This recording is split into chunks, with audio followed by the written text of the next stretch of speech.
At para sa ating mga balita, Duterte may inamin na ikinagulat ng mundo at dating Pangulo baka hindi na daw makabalik ng buhay sa Pilipinas. Pero bago natin umpisahan ang ating mga balita, mangyari po lamang na i-like ang video ito para sa patuloy na paghahatid natin ng ating mga updates mula sa loob at labas ng bansa. Malaking tulong po ang inyong like para sa aming mga content creator. Maraming salamat po mga kababayan.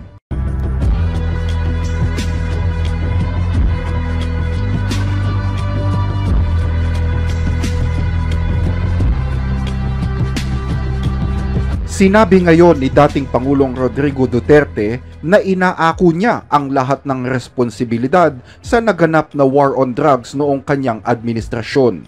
Yan ang naging mensahe ng video na inilabas ng dating Pangulo sa kanyang social media account kaninang umaga habang inihahanda ang kanyang sarili sa isang mahaba-habang labanan sa korte.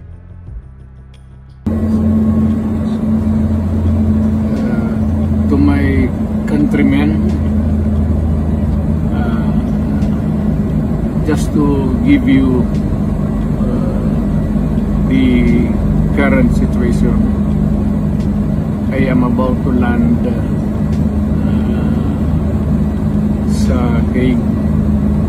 Galing ako Dubai, stopover for it's a long haul, it's a long flight. Okay ako. Do not worry.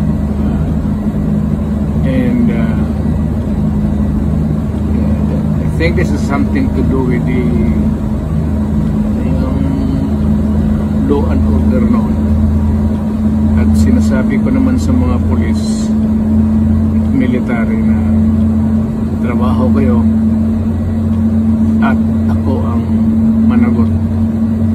So ito na nga. For all of the whatever happened in the past,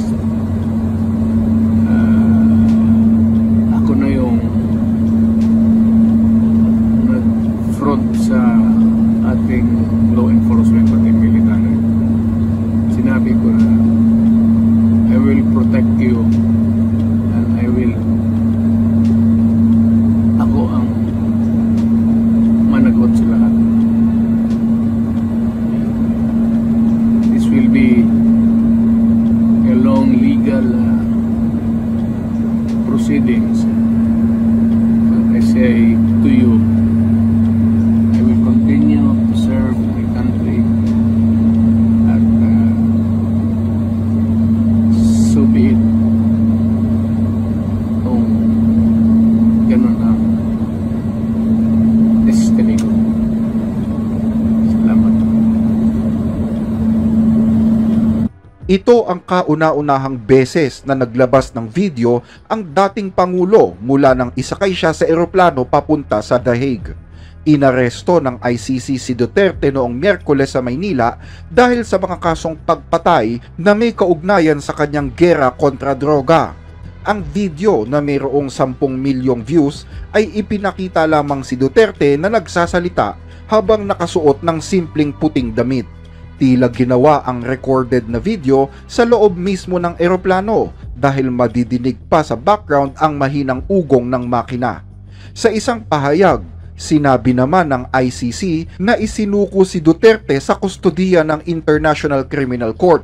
Inaresto siya ng mga otoridad sa Republika ng Pilipinas para sa kasong pagpatay bilang crime against humanity.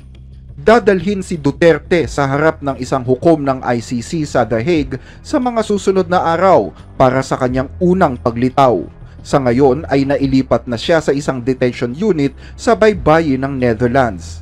Naging Pangulo ng Pilipinas si Duterte mula 2016 hanggang 2022 at ngayon ay nahaharap siya sa mga aligasyon ng crime against humanity dahil sa operasyon ng kanyang kampanya laban sa droga.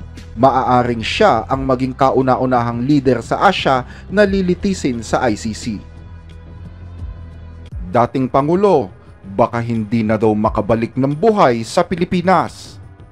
posibleng maharap si dating Pangulong Rodrigo Duterte sa hanggang 30 taong pagkakakulong o habang buhay na pagkakabilanggo kung mapapatunayang nagkasala nga siya ng krimen laban sa sangkatauhan, gaya ng isinampa ng International Criminal Court or ICC ayon sa Malacanang nitong Miyerkules.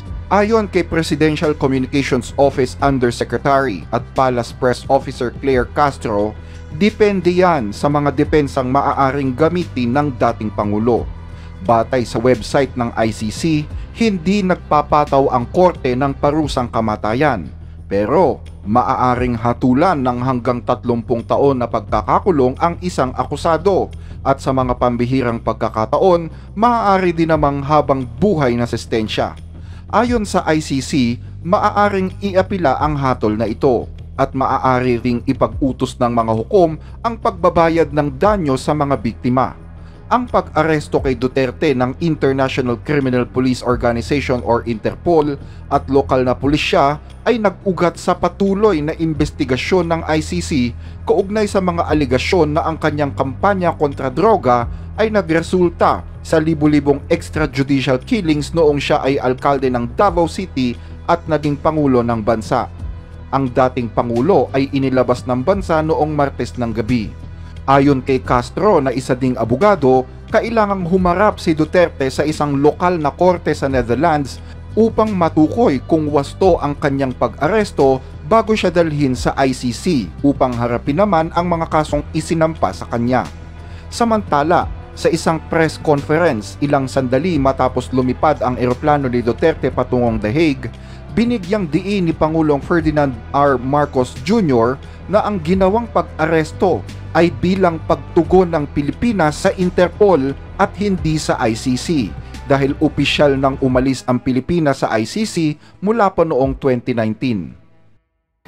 Mr. Duterte was arrested in compliance with our commitments to Interpol. Hanggang dito ang ating mga balita. Muli ay maraming salamat po sa inyong pakikinig.